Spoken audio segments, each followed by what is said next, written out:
Hello दोस्तों, हमारे YouTube channel में आप सभी का स्वागत है।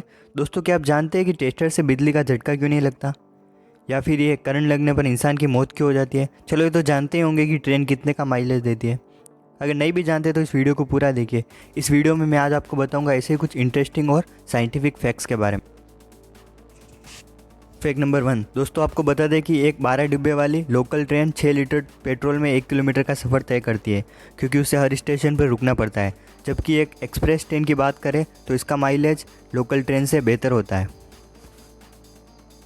फैक्ट नंबर 2, दोस्तों आप ये बात तो जानते होंगे कि बिजली के झटके से किसी की जान भी जा सकती है, और आपने कई बार टीवी और न्यूज़ में पढ़ा होगा। लेकिन क्या आपने कभी ये सोचा है कि बिजली के झटके से इंसान की मौत क्यों हो जाती है। कई बार आपको भी जल्दबाजी में या लापरवाही की वजह से बिजली का झटका ज़रूर लगा होगा। तब आप समझ गए होंगे कि बिजली कितनी पावरफुल और ख़तरनाक होती है। करंट लगने पर इंसान की मौत हो जाती है, लेकिन ऐसा क्यों होता है।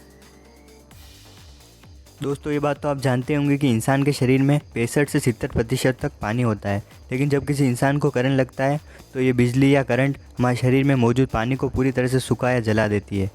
और ऐसा होने की वजह से हमारे शरीर का खून गाढ़ा हो जाता है। और जब खून गाढ़ा हो जाता है तो शरीर में खून का प्रवाह काफ़ी धीमा हो जाता है, जिससे खून शरीर के सारे अंगों तक नहीं पहुंच पाता, जिसकी वजह से शरीर के सारे अंग काम करना बंद कर देते हैं और फिर इंसान की मौत हो जाती है। तो दोस्तों, अब आप समझ गए होंगे कि करंट लगने पर इंसान की मौत क्यों हो जाती है। फैक्ट नंबर 3, दोस्तों अक्सर जब कभी हमारे घर में कोई शॉर्ट सर्किट होता है या फिर बिजली के लाइन में कोई खराबी आ जाती है, तो इसे चेक करने के लिए हम लाइन टेस्टर का इस्तेमाल करते हैं। ऐसे में आपके मन में भी कभी ना कभी ये सवाल तो आया होगा कि लाइन टेस्टर से करंट का झटका क्यों नहीं लगता।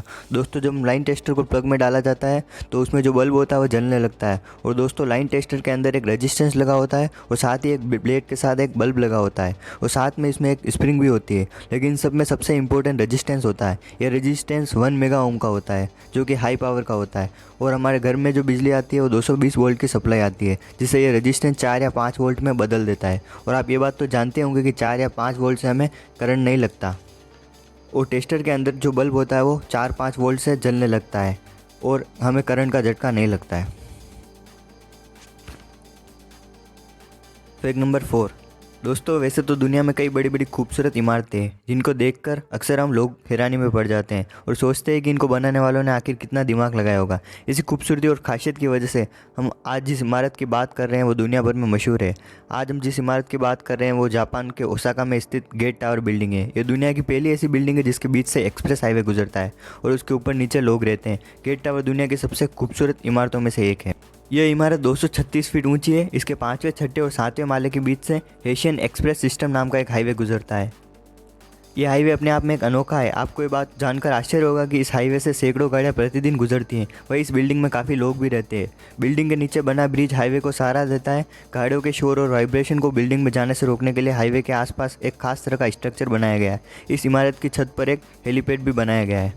दोस्तों, अब आप सोच रहे होंगे कि जब यहाँ पर हाईवे बना है तो बिल्डिंग बनाने की अनुमति क्यों दी गई। दोस्तों, ये काफ़ी दिलचस्प है। दरअसल इस इमारत का डिज़ाइन 1982 में तैयार किया गया था, लेकिन इसको परमिट नहीं मिला क्योंकि इस जगह पहले से ही हाईवे बन रहा था। लेकिन यह ज़मीन जिसकी थी उसने इसके खिलाफ केस कर दिया।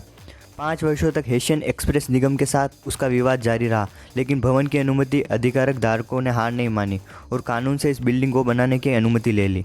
1989 में उन्हें मंजूरी मिल गई। इसके बाद 1982 में यह बिल्डिंग बनी, लेकिन मालिक को 3 मालों की जगह पर हाईवे के लिए जगह छोड़नी पड़ी। इसका कारण यह है कि यहाँ पर पहले ही हाईवे बनने की योजना थी। गेट टावर बिल्डिंग जापान की पहली ऐसी बिल्डिंग है जिसके पास से हाईवे गुजरता है और ऊपर नीचे लोग रहते हैं। और जगह के इस्तेमाल के कारण प्रशासन बिल्डिंग मालिक को इन 3 मंजिलों का किराया चुकाता है। फैक्ट नंबर 5, दोस्तों आपने भी कभी ना कभी बाइक तो ज़रूर चलाई होगी, लेकिन आपने कभी ये सोचा है कि बाइक को बंद करने पर उसमें से टिक टिक की आवाज़ क्यों आती है। तो आइए मैं बताता हूँ। दोस्तों, बाइक से निकलने वाले धुएं में कई प्रकार के हानिकारक कण जैसे कि कार्बन मोनोऑक्साइड, बिना जले हाइड्रोकार्बन और नाइट्रोजन ऑक्साइड होते हैं, जो अम्लीय वर्षा और स्मोक के कारण बनते हैं।